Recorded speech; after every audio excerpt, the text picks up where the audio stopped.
comme le temps passe trop vite, ma tête contre la vitre.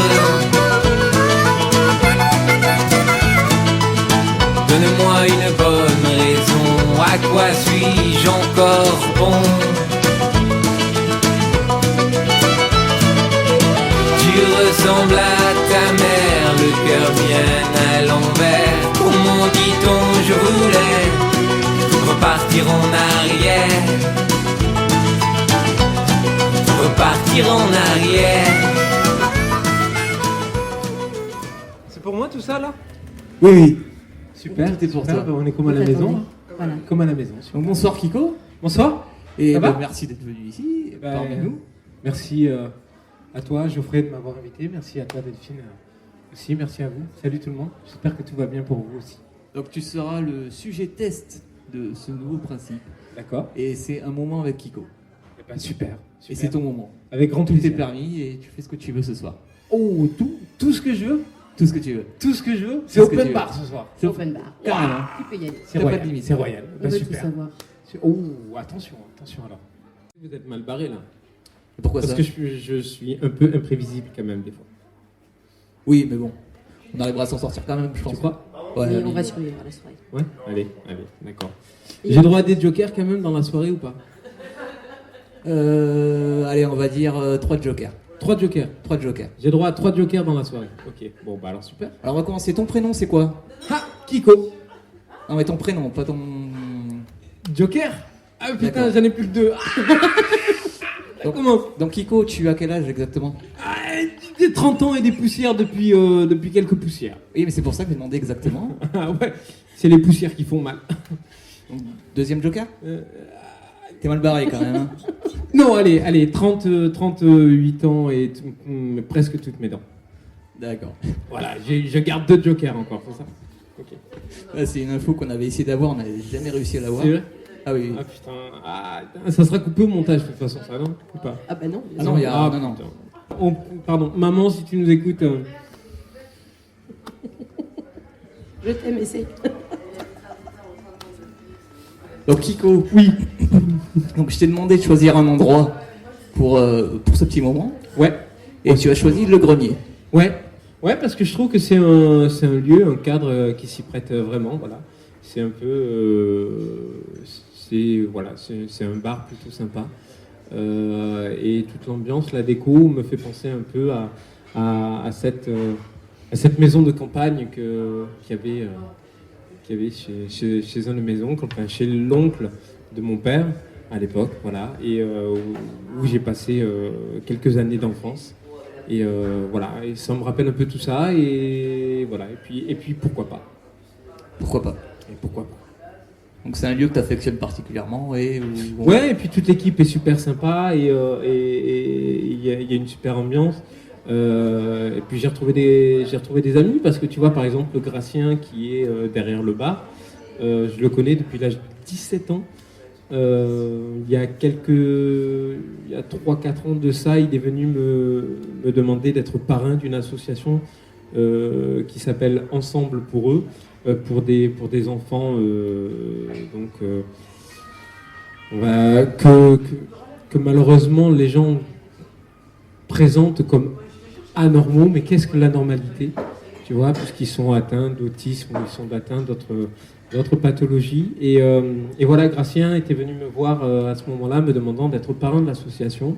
Et quand je suis revenu pour la première fois il y a quelque temps ici au bar, je me suis retrouvé avec Gracien justement juste derrière le bar, quoi.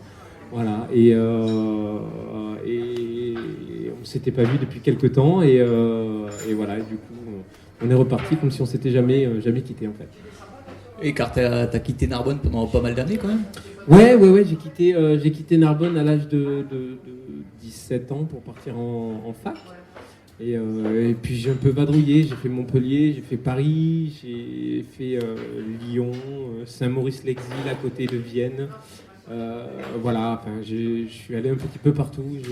J'ai des amis un petit peu partout dans toute la France, à Pornic, à La Rochelle, à Dieppe, enfin, un petit peu partout, quoi.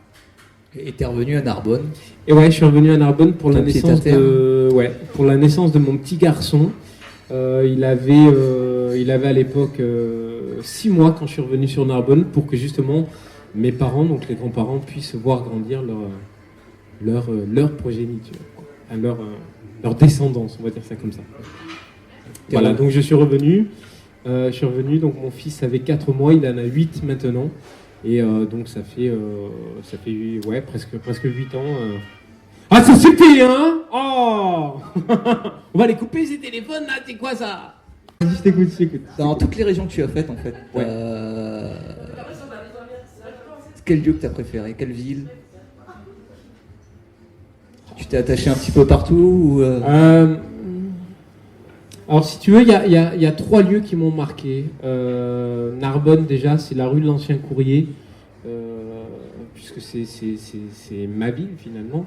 Donc, la rue de l'Ancien Courrier qui redescend sur la place de la mairie. Je trouve que là, il y a un patrimoine, là, il y a quelque chose qui se passe, voilà, dans cette rue. Après, il y a le quartier Boutonnet, à Montpellier, parce que j'ai vécu des années fac inoubliables et interminables. soirée fête? Ouais, soirée fiesta. Et après, il y a Montmartre. Montmartre à Paris. Parce que Montmartre, pour moi, ça restera Montmartre. Voilà. C'est le village dans le... Ouais, voilà. Donc, 3 lieux, ouais, je te dirais ces 3 lieux-là qui m'ont vraiment marqué. Ah, et après, dans les autres villes, tu as quand même des bons souvenirs, Oui, j'ai vécu quelque temps à Ys-sur-Tête, pas loin de Perpignan aussi. Et mon petit garçon est né là-bas, justement, donc il y a une couleur un peu particulière aussi pour moi quand je reviens par là-bas. Oui, après on a une belle planète, on a une belle... Des belles régions, on a beaucoup. Oui, on a une belle région, mais on a surtout une belle planète, et je trouve que malheureusement on n'en prend pas assez soin. Et c'est une discussion que j'avais avec des amis justement hier soir. Je pense que c'est à nous en ce moment de prendre conscience de ça, et on est, je pense, un virage pour la planète et pour l'être humain en général qu'il faudrait ne pas rater. Voilà. Et je pense que c'est important de prendre conscience de tout ça, et ne serait-ce que pour l'avenir de nos enfants. Voilà.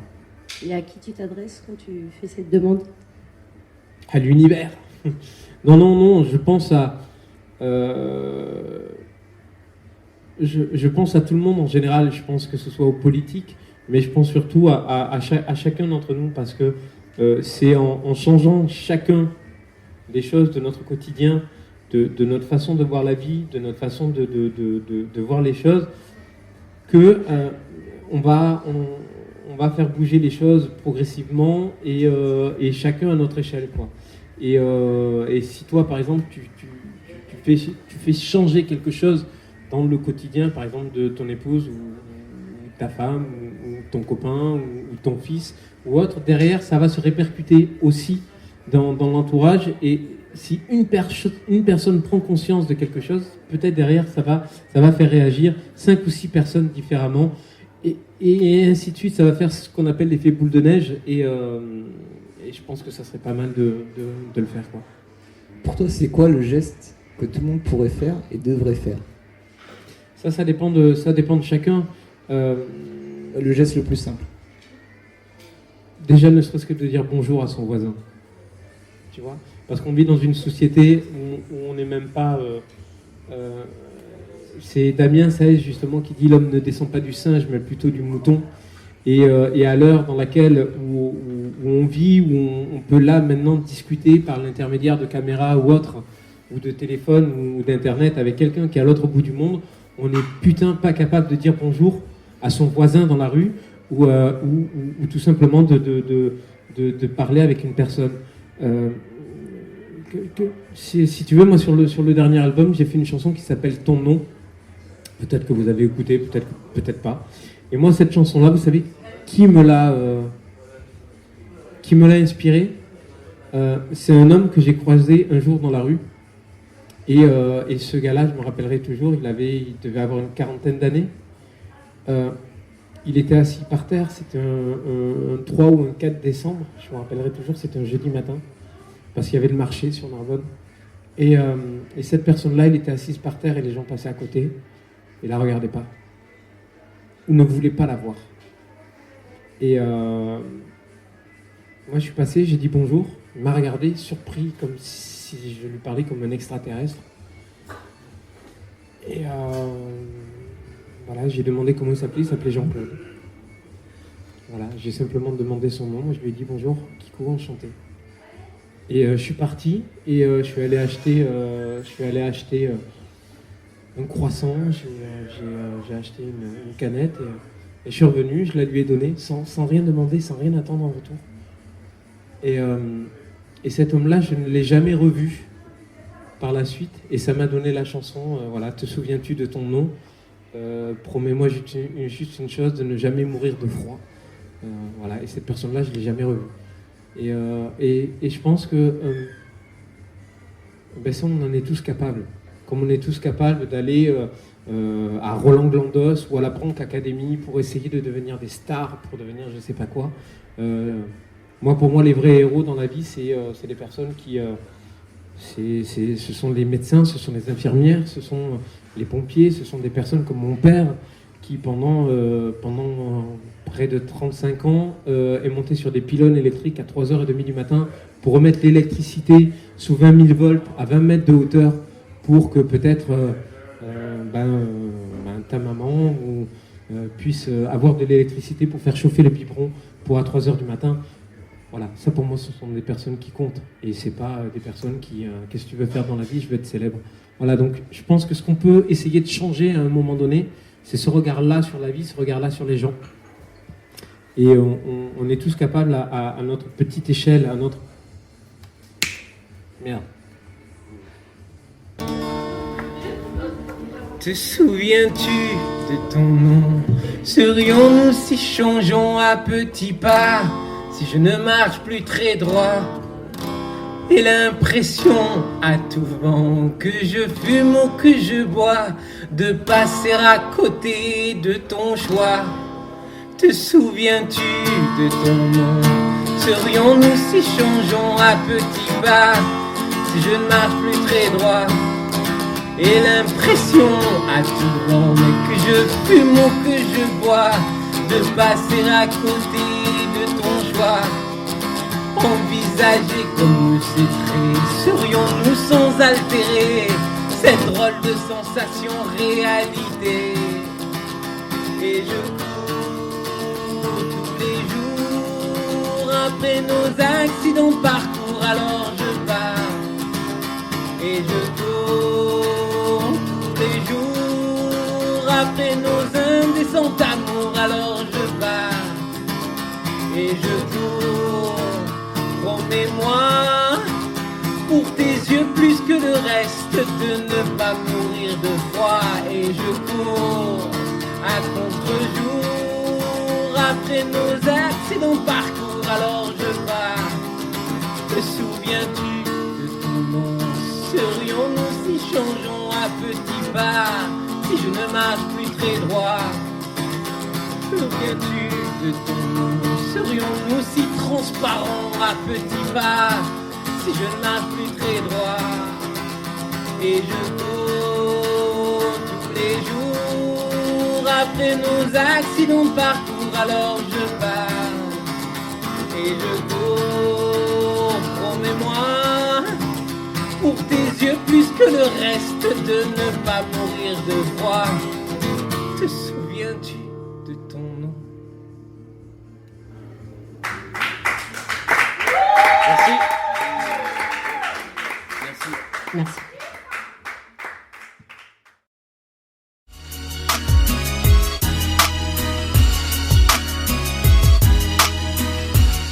Le personnage historique qui m'a le plus marqué, c'est Jaurès.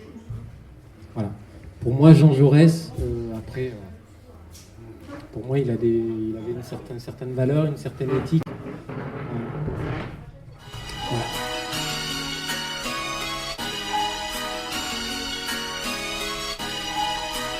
Goldorak. Il y en a plein, il y en a plein. Il y en a plein. Non, mais moi, la chevalière, les cheveux Je comme suis pas ça, vrai. là, c'est Je bon, suis c'est pas vrai, James. je fais fiction. C'est James. Wouah, c'est vrai. Ah, c'est gentil. Est-ce qu'elle a ma coupe de cheveux? Elle est magnifique, elle est magnifique. Je touche à rien. Allez, je touche à rien. Jace, Jace et les Conquérants de la Lumière. C'est ça. Alors, Toi, Goldorak. super-héros, tatouage. Oh, ouais. Ouais, Est-ce ouais. que ce serait possible De les voir de les voir tous. Non, ceux sur le bras du moins, À ceux sur le bras. Putain. les tout neufs. Et ouais, tout neuf, ils ont 24 ans, même pas. Vous me faites faire vraiment n'importe quoi. Ce soir, c'est vraiment du gros n'importe quoi que vous me faites faire. Vraiment du gros n'importe quoi. Voilà, en plus, ils sont... t'as vu j'emballe. T'as vu ouais, non, Capitaine Flamme, là, Goldorak sur la jambe. Albator. Enfin, ouais, parce que pour moi, c'est important, voilà, de garder justement cette âme d'enfant et se rappeler, justement, c'est finalement d'où on vient. Et voilà, c'est comme je dis dans une chanson, c'est marcher au sud sans perdre le nord. Voilà. Et tant qu'on saura rester à sa place et ivre d'humilité, je pense qu'on peut ivre d'humilité. Voilà. On peut continuer, je pense, à avancer ou enfin voilà. Ça y est, je peux recacher mon... Tu peux recacher ton corps. Parce que je suis un peu pudique quand même et on dirait pas. Ah bah merci Non, alors. C'est vrai, c'est pas des blagues. Hein. C'est vrai, c'est pas des blagues. Un jour, je me retrouve dans le... Parce qu'à l'époque, avant d'être intermittent, j'ai eu, comme beaucoup, j'ai fait des petits boulots en attendant. Donc je me suis retrouvé barman, je me suis retrouvé manager commercial, je me suis retrouvé à faire pas mal de trucs. Et un jour en entretien, le mec il me dit merci. Alors, vous êtes plutôt extraverti ou introverti? Et je l'ai regardé, j'ai dit peut-être que le fait d'être extraverti serait une façon de me protéger, de cacher mon introversion. Il m'a regardé avec les billes comme ça, il m'a dit vous commencez lundi. Et en fait, j'ai jamais commencé. Voilà. Parce que, enfin voilà, il y a eu plein de choses qu'on fait derrière que j'ai pas accroché moi humainement avec les personnes. Et c'est la discussion qu'on avait tout à l'heure justement pour le virage que j'aimerais que la planète et que le genre humain prenne. Pour moi, c'est important de s'entourer de vraies personnes et de partager avec des personnes qui ont le même ressenti, les mêmes émotions que ce que vous pouvez avoir et s'entourer de personnes autour de soi qui finalement ne sont là que pour du profit, pour des choses comme ça. J'arrive à un âge maintenant où ça ne m'intéresse pas.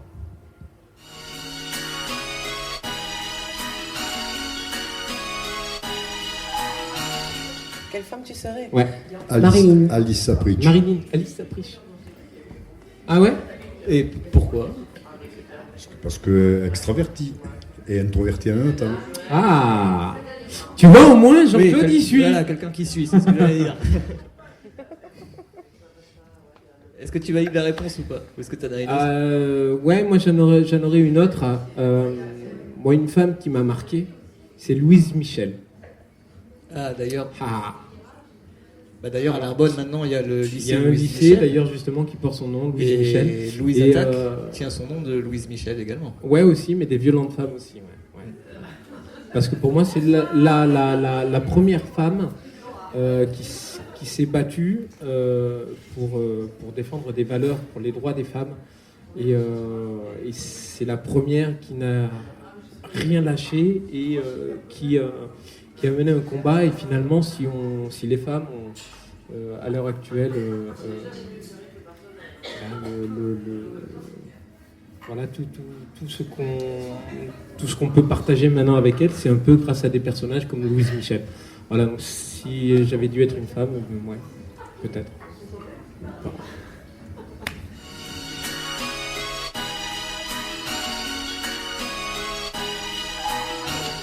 L'amour. Ouais, ça lui va très très bien. Moi, je dirais le doute. Parce que je suis... Ouais, mais si tu vas parler, t'es un panache. T'es à toi tout seul, t'es un panache de sentiments en fait. C'est ça. C'est un truc de dingue. C'est un truc de dingue. Et tu peux le ressentir en passant seulement 3 minutes avec lui. C'est un truc de fou.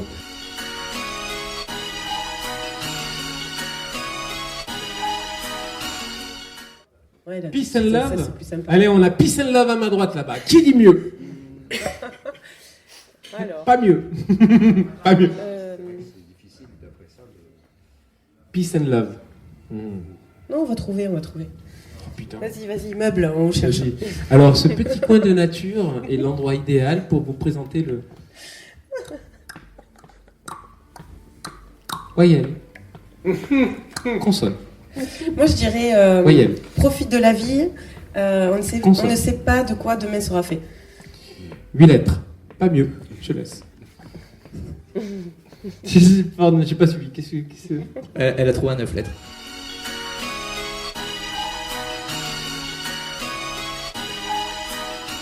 Je dirais finalement, ouais, effectivement, c'est bateau, mais la guitare, parce que c'est, si tu veux, moi, déjà, c'est un prolongement de moi. C'est ce qui fait ce que je suis finalement aussi. Et en même temps, c'est cet objet phallique qui me cache. Non, mais c'est vrai, c'est pas des blagues. C'est... Oui, j'ai bien dit mon objet phallique. Non, en fait, pour moi, la guitare, c'est... j'ai l'impression des fois quand j'ai, comme au Zénith de Montpellier, 9 000 ou 10 000 personnes en face de moi, sur la tournée Sud de France, et ben quand tu as la guitare, si tu veux, c'est comme si tu avais quelque chose qui te protégeait des gens. Donc tu dois te mettre à nu face aux gens, mais en même temps, tu as cette chose-là qui te protège, cette armure finalement, cette armature qui fait que tu n'es pas tout seul, quoi. Voilà. Donc c'est peut-être con, mais... Voilà. Et c'est de là qu'est parti. J'ai la guitare qui me démange, alors je gratte un petit peu. D'ailleurs, c'est. On coupera ça, on mettra ça. Quoi? T'es bien comme chanteur, bah merde. Qu'est-ce que j'ai dit? J'ai la guitare qui me démange, alors je gratte un petit peu. Ah, vas-y, chante là. D'où l'objet phallique. Ouais, c'est ça. Ouais. Attends, on a tous compris. Hein. Écoute, tu veux passer au travers, mais on a tous compris.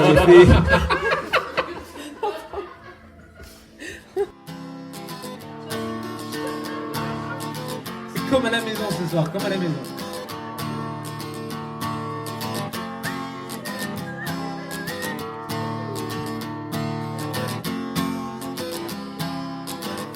Je trouve dans l'air que la moitié de moi se disperse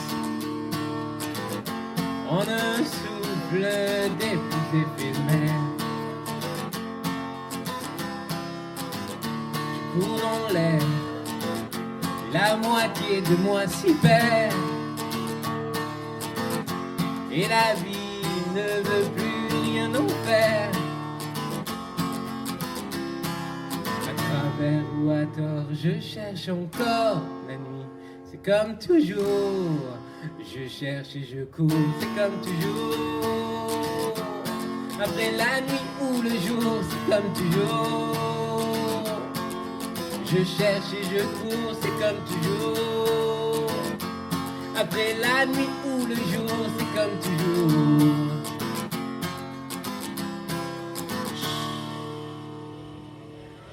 Parfois les choses se passent si lentement qu'on les remarque à peine.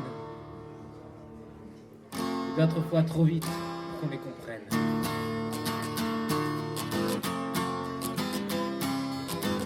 Je cours dans l'air et la moitié de moi s'y perd. Et la nuit ne peut plus rien y faire. Je manque d'air, ne trouve plus les mots pour me plaire. Et l'ennui ne peut plus rien y faire. À travers ou à tort, je cherche encore la nuit. C'est comme toujours, je cherche et je cours. C'est comme toujours, après la moitié de nous. C'est comme toujours, je cherche et je cours. C'est comme toujours, après la moitié de nous, c'est comme toujours. Je cherche et je cours.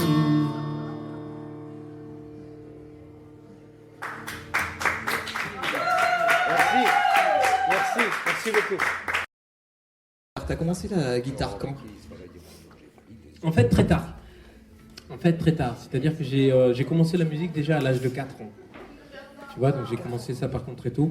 Par contre, la guitare, j'ai eu ma première guitare à l'âge de 15 ans. 15 ans parce que c'était plus facile que le piano à transporter en soirée ou chez les potes ou en camping ou en rando ou des trucs comme ça. Et en fait, ma première guitare, en fait, tu vois, elle est juste là. Et c'est la guitare qui me fait tous les concerts et avec laquelle j'enregistre tous les albums. Et comme tu vois, elle est signée par toutes les personnes avec qui j'ai partagé la scène, que j'ai rencontré. Donc tu dois avoir Manu Chao, tu dois avoir les Fatal Picard, tu dois avoir Trio, mes potes, voilà, Boulevard Désert, t'as les Louise Attaque, t'as Jean-Jacques Lafont avec qui j'ai partagé la scène aussi, Artus, Stéphanie Lamia, enfin voilà, il y en a plein dessus quoi. Ce d'hier est aujourd'hui quoi. Ouais, c'est ça. Et j'espère qu'il y aura encore de la place pour de belles rencontres encore derrière quoi. Ah là ça commence à être dur je pense parce que... Non, il y a encore de la place un peu derrière, mais pas beaucoup. Et le premier instrument que t'as touché, c'était lequel alors? Pas le tien, je parle d'instrument de musique. Le piano, ouais. J'ai d'abord appris à jouer comme ça, avant de passer après comme ça. Et après, j'ai touché un peu à tout. J'ai fait du mélodica, j'ai fait des tablas, j'ai fait du djembé, j'ai fait de l'harmonica, j'ai fait guimbarde, j'ai fait tout ce qui peut se jouer quoi, finalement quoi. Voilà, parce que si tu veux, aux grandes dames de mes parents. C'est pas contre vous, hein, mais je vous aime, hein, papa, maman. Mais mes parents font partie d'une génération où pour être quelqu'un, il faut avoir une situation, il faut être... Donc mon frère est maître de conférences, grand historien spécialisé sur les rapatriés d'Algérie parce que mon père fait partie de cette génération qu'on appelle les Pieds Noirs qui sont revenus en France en 62. Et voilà. Et pour mes parents, pour être quelqu'un, il fallait avoir une situation financière, il fallait avoir... quand moi je leur ai dit, je vais faire musicien. C'est pas un métier. C'est pas un métier. Il y a un petit regard. Donc, si tu veux, derrière, j'ai un peu quand même assumé mes arrières dans le sens où j'ai fait des études de psychologie avec une spécialisation en psychologie développement de l'enfance. Donc je suis spécialisé dans les 3 premières années de vie de l'enfant, c'est-à-dire stade oral, stade anal, stade phallique, stade du miroir, tous ces trucs-là. Et derrière, j'ai gardé le pied avec la musique parce que j'ai fait musicothérapie. Et donc j'ai exercé pendant un temps en tant que musicothérapeute aussi dans des centres hospitaliers tels que Propara à Montpellier pour les accidentés de la route, donc pour les personnes blessées médulaires qui restaient du jour au lendemain paralysées ou suite à des accidents de voiture, des choses comme ça. Voilà, j'ai fait tout ça, mais un matin, je crois beaucoup au destin. Et un matin, je me suis réveillé, je me suis regardé dans la glace avant d'aller bosser. Et je me suis dit, mais putain, mais qu'est-ce que tu fous, quoi? C'est pas ça ta vie, c'est pas ça que tu veux faire. Il te manque quelque chose, quoi. Tu vois? Et j'avais énormément de facilité parce que sur la promo avec laquelle j'étais en musicothérapie, on était une centaine, on a été 3 à être diplômés. 2 qui bossaient comme des fous et moi qui rentrais à 7h30 du matin en amphi directement sans me toucher, bref. Et je crois vraiment au destin parce que le matin où je me regarde dans la glace et je me dis c'est pas moi, putain, fais quelque chose de ta vie, mais fais vraiment quelque chose qui te plaît. Je suis parti bosser et à midi, donc j'ai Mathias qui avait fait musicothérapie avec moi et avec qui on se tapait des soirées poker, on se tapait des soirées belote, on faisait de la musique puisqu'il était violoniste à l'époque. Qui m'appelle à midi et qui me dit écoute, voilà, moi je te propose quelque chose, je me lance dans un pari fou, je monte mon studio d'enregistrement, donc j'ai acheté une maison que je vais transformer en studio d'enregistrement, si tu viens me filer un coup de main, eh ben, on enregistre tes chansons. Voilà. Et il me dit ça à midi, alors que moi, le matin, je me regarde dans la glace et je me dis, je veux tout plaquer, je veux faire de la musique. Et là, je me suis dit, merde. Et c'est comme ça que le premier album, Voir du pays, est né, avec donc Mathias qui en a fait la production et qui a fait toutes les parties violon sur le premier et deuxième album aussi. Et voilà, et c'est parti comme ça. Et là, je me suis dit, non, il faut y aller, quoi. Il faut y aller, parce que cette chance-là, il n'y a pas de hasard, quoi. Il n'y a pas de hasard. C'est comme quand des personnes sortent de ta vie et que d'autres arrivent. C'est pas un hasard non plus. C'est que soit elles sont là pour t'apporter quelque chose ou te faire grandir, soit toi, tu es là pour finalement leur donner un peu de toi. Et des fois, ça ne dure qu'une journée, qu'une semaine, ou peut-être ça peut durer toute la vie, tu sais pas. Mais c'est le temps que ça doit durer, le temps que ça doit apporter quelque chose. Donc voilà. Et aujourd'hui, quand tu te regardes dans une glace, t'as quelle image ? Elle est un peu faussée aujourd'hui. Elle est un peu faussée aujourd'hui parce que j'ai l'impression depuis cet après-midi de me retrouver. Parce que j'avais la sensation depuis quelque temps de m'être perdu en route. Et par contre, tu vois, alors oui, je fais des séances photos, je suis image masculine pour Evanescence Chandine, j'ai fait des couvertures, j'ai fait des photos pour des... Mais quand moi je me regarde dans la glace, si tu veux, moi je vois les cicatrices. Je vois les cicatrices physiques, je vois les cicatrices morales. Je les vois encore. Ouais, je les vois encore. Et tu vois, quand des fois, à la fin des concerts ou autre, je crois qu'on ne voit pas la même personne, quoi. Tu vois ? Et d'ailleurs, c'est pour ça qu'à la base, moi, sur les pochettes et sur les affiches de concerts, tu ne me voyais pas. Moi, je pars du principe que tu veux réellement voir Kikou, tu viens au concert. Ou peut-être que maintenant tu regarderas des interviews comme celle-là, parce que là je me mets vraiment à nu ce soir. Et j'exprime des choses que j'ai pas forcément l'habitude d'exprimer en interview. Petite anecdote, sur le premier album, j'ai mis une chanson, je la mets en bouche-trou sur l'album, parce qu'il faut que je donne tant de chansons. Et c'est celle finalement que les radios ont mis en avant, celle que les gens me demandaient au concert. Et donc finalement c'est quelque chose qui ne t'appartient pas, qui ne t'appartient plus. Et c'est pareil sur le deuxième album. Je mets la chanson À travers ou à tort sur le deuxième album. Et je la mets vraiment parce que... et c'est celle qui finit par se classer 23e au top 50 des radios quotas, sur plus de 108 radios, le truc.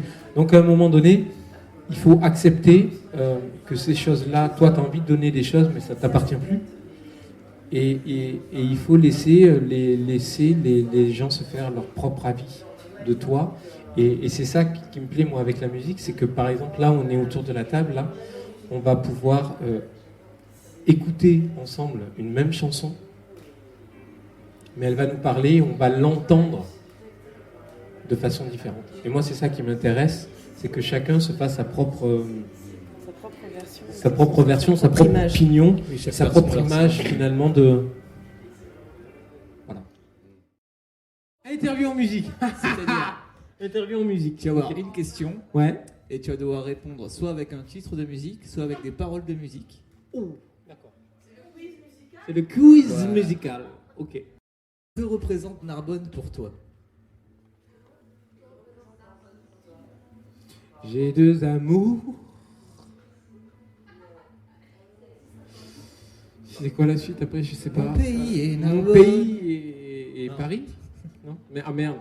Bon, ben, et Narbonne pour moi c'est la capitale. C'est là d'où je viens. Je crois qu'on est en train d'en perdre quelques-unes. Non, Narbonne, ouais. Narbonne, c'est pour moi la ville qui m'a vu naître, où j'ai tous mes jeux d'enfants et où j'ai la chance justement que mon fils, enfin que mes enfants, pardon, que mon fils et mes deux petites filles savourent les mêmes lieux et les mêmes odeurs et grandissent dans les mêmes lieux où j'ai eu la chance de grandir. Et pour moi, c'est important. À l'école, tu étais comment? Moi, à l'école, Ouais.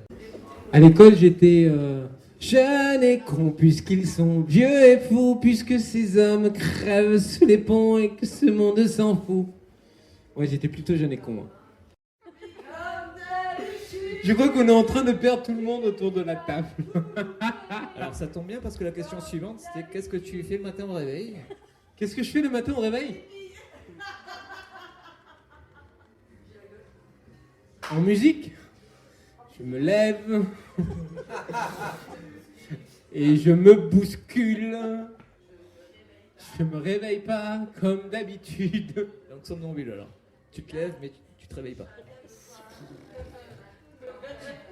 C'est ça, ouais. Alors, est-ce qu'il y a une musique que tu écoutais en boucle en étant adolescent? Ah ouais, mais il faut que je te réponde en musique encore ou pas? Oui, bah après là c'est facile, c'est la musique que tu écoutais. Alors, moi j'ai été bercé par les Doors, par Brel, par Noir Désir, par Brel. J'aurais envie de te chanter Orly, parce que pour moi c'est la plus belle chanson de Brel. Mais j'ai pas envie de faire un déshonneur, parce que je trouve que... D'accord, donc tu peux donner que le titre aussi. Hein. Donc tu dirais Orly? Ouais, je dirais la plus belle chanson pour moi ouais, c'est Orly.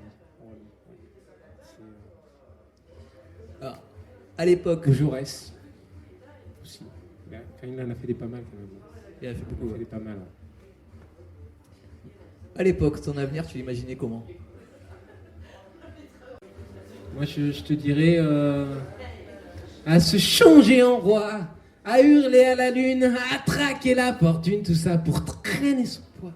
Au risque de s'y plaire, au moment de s'y croire, sonner les courants d'air, fait donner l'exutoire. Il faudrait qu'on s'élève au fond et de la classe, ou alors qu'on prenne la sève, comme elle vient, encore et encore. Voilà. La vie, je la voyais comme ça, quoi. Et je la vois toujours plus ou moins un peu comme ça, quoi. Quand tu as su que tu allais être papa, comment tu t'es senti? En chanson encore en chanson.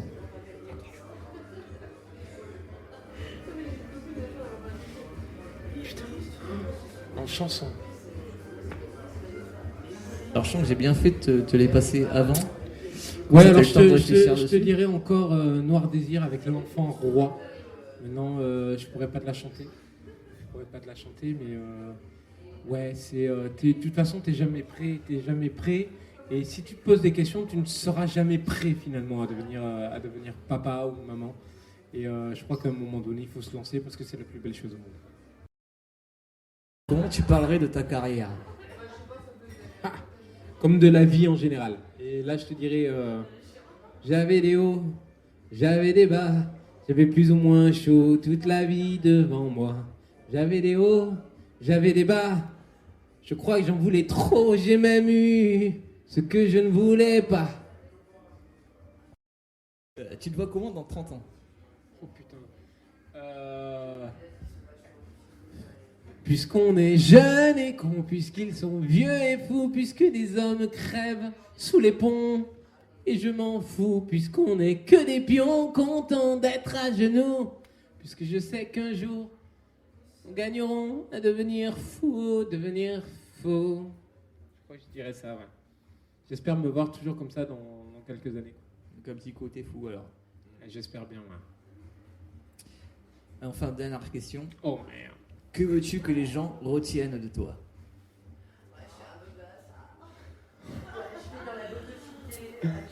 En chanson, toute la complexité de ma vie, et je crois que c'est Brel qui l'a bien défini avec pour moi la chanson. T'as voulu voir Vierzon, on a vu Vierzon. T'as voulu voir Vesoul, et on a vu Vesoul. T'as voulu voir en fleurs, et on a vu en fleurs. T'as voulu voir en bourg, on a vu en bourg. J'ai voulu voir en verre, on a revu en bourg. J'ai voulu voir ta sœur, on a vu ta mère. C'est comme toujours. Merci bien. De rien. Ah, c'était pas facile en plus. Hein. Ouais, c'est pas facile ça. C'est pas facile. C'est compliqué. Bon, je pense que les Narbonnais, les Narbonnaises et les gens du coin me connaissent. J'étais à la base de la création du Boulevard Café, dont on est en train de recréer doucement au grenier une autre entité, parce que c'est le Boulevard Café, c'est un peu le passé.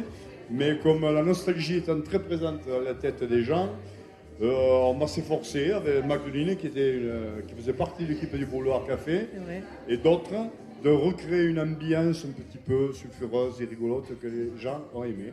Et donc effectivement, des gens comme Kiko ont tout à fait leur place dans cet endroit qu'est le grenier et avec de belles soirées. Voilà. Merci. Et en tout cas, merci. Tout le plaisir est pour moi. Je pense que Kiko...